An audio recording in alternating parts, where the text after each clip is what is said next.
ये इनकी third sitting है। इन्होंने एक सिटिंग इंदौर में लिया, दूसरा सिटिंग इन्होंने कानपुर में लिया और आज ये उज्जैन कैंप में हमारे पास आए हैं। तो इनका भी एक्सपीरियंस बहुत मायने रखता है क्योंकि इन्होंने 3 सिटिंग लिया है।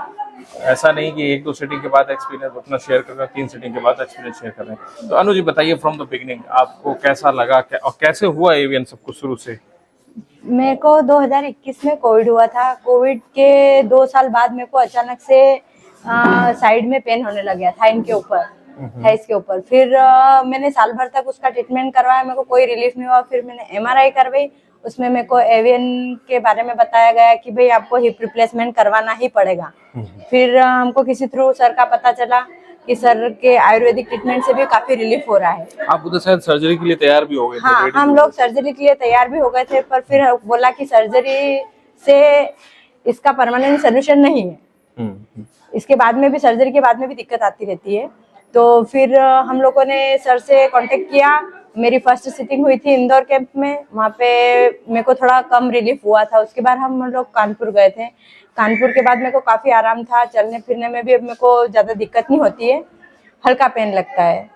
और कुछ मौसम वगैरह का परिवर्तन होता है तो ही दर्द होता है, वरना नहीं लगता है कि दर्द है। और अभी भी मेरी 3rd सिटिंग है, इसके बाद मेरे को लग रहा है कि काफी आराम हो जाएगा। यस। तो अगर पूछा जाए आपसे आउट ऑफ 100 आपको 100 में से कितने % लगभग आराम हो चुका है?